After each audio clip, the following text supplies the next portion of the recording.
Heavens Abraham Ozler, directed by Midhun Manuel Thomas. ഒറ്റ പേര്, അതിൽ നിന്ന് തന്നെ നമ്മൾ കുറേ സാധനം എക്സ്പെക്റ്റ് ചെയ്യും.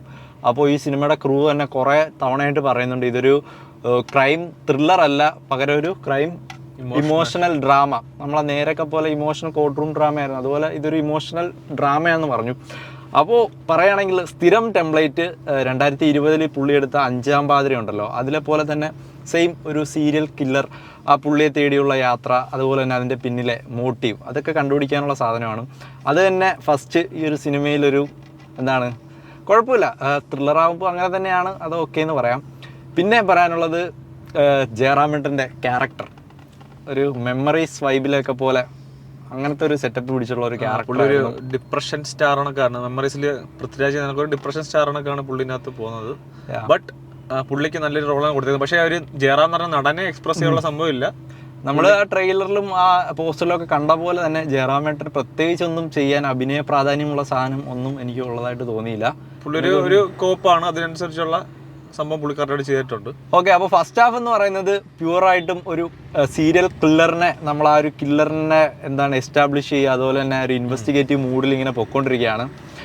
വലിയ എന്താണ് സീറ്റഡ് മൊമെൻറ്റ്സോ അങ്ങനെ വലിയ കാര്യങ്ങളൊന്നും സമ്മാനിക്കുന്നില്ല. ജസ്റ്റ് ഒരു പ്ലെയിനായിട്ട് സ്റ്റോറി ഇങ്ങനെ പറഞ്ഞു പോവുകയാണ്.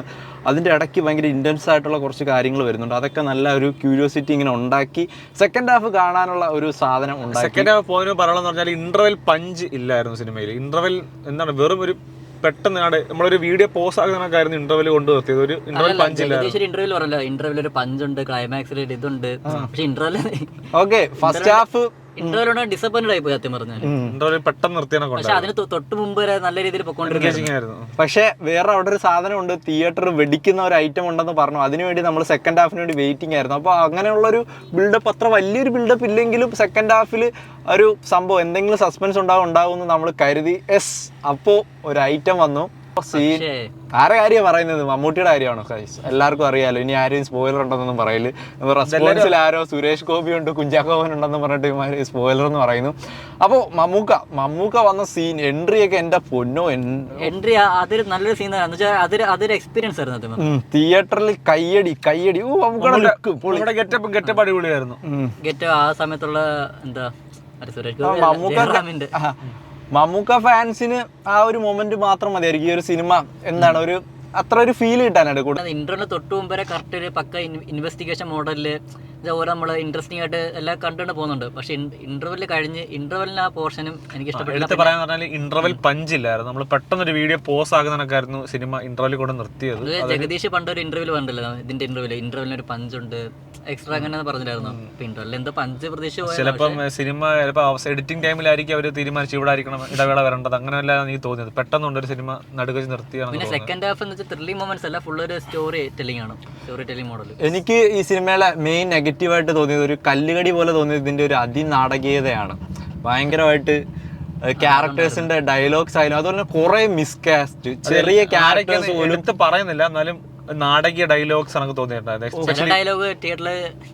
എസ്പെഷ്യലി കുറച്ച് പോലീസ് ഓഫീസേഴ്സിന്റെ ഡയലോഗ് ഒക്കെ അതില് ഭയങ്കര ചെറിയ റോള് പോലെ ഒരു എന്തെങ്കിലും കണ്ട് ഞെട്ടുന്ന സിസ്റ്റർ അഭിനയായാലും എന്റെ അമ്മ ഭയങ്കര അതിനാടകീയത. എല്ലാവരും ഈ ഒരു സാധനം മാറ്റേണ്ട സമയം കഴിഞ്ഞു. എല്ലാവരും ഇങ്ങനെ ഞെട്ടണമെന്ന് നിർബന്ധമില്ലല്ലോ. സെക്കൻഡ് ഹാഫിൽ എത്തുമ്പോൾ പടം ടോട്ടലി ട്രാക്ക് മാറ്റുകയാണ്. ഒരു ഇമോഷണൽ കുറെ കണ്ടിട്ടുള്ള പോലെ തന്നെ ഇമോഷണൽ ഫ്ലാഷ് ബാക്ക് പറഞ്ഞ് സെറ്റ് ചെയ്യാനുള്ള ഒരു സംഭവം സെക്കൻഡ് ഹാഫിലാണ് ഇഷ്ടംപോലെ ക്യാരക്ടേഴ്സ് വരുന്നത്. ചിലരുടെ പേര് വരെ നമുക്ക് കൺഫ്യൂഷൻ അടിച്ചു പോകും ചിലപ്പോൾ. അല്ല വരുന്നതല്ല, നമുക്ക് ഫീൽ ചെയ്യുന്നില്ല.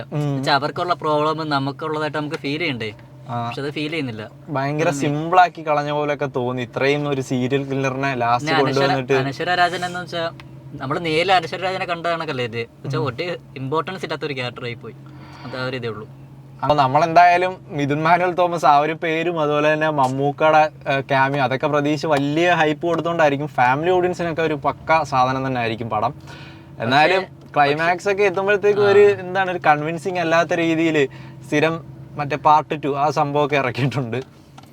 പക്ഷേ എന്ന് വെച്ചാൽ ഇതിനേക്കാളും നല്ല രസമായിരുന്നു. പക്ഷെ ഗരുഡൻ കണ്ടോണ്ടിരിക്കുക ഇതിനേക്കാളും നല്ലൊരു സ്ക്രിപ്റ്റാണ് ഗരുഡൻ. കമ്പയർ ചെയ്യേണ്ട ആവശ്യമില്ല. കമ്പയർ ചെയ്യുന്നല്ലടാ എന്ന് വെച്ചാല് എനിക്ക് ബെറ്റർ ആയിട്ട് തോന്നിയത് സ്ക്രിപ്റ്റ് വൈസ് ആണ്. അതൊരു ത്രില്ലർ അല്ലേ, ഇതൊരു ത്രില്ലർ അല്ലേ. ഇത് വർത്ത് ആണ്. എന്തായാലും വലിയ നഷ്ടം എന്നൊന്നും തോന്നാനില്ല. ഒരു കാണാം satisfied. Decent thriller. Okay guys, അപ്പോൾ നിങ്ങളുടെ അഭിപ്രായങ്ങളൊക്കെ കമന്റ് ചെയ്യാം. അടുത്ത വീഡിയോ കാണാം. ബൈ. പിന്നെ ജയറാമ കൊള്ളായിരുന്നു, എനിക്ക് ഇഷ്ടപ്പെട്ടു. എനിക്ക് യെസ്, ജയറാം ഏട്ടൻ ഈസ് ബാക്ക്. ജയറാമേട്ടൻ കൊള്ളായിരുന്നു. ഓക്കെ.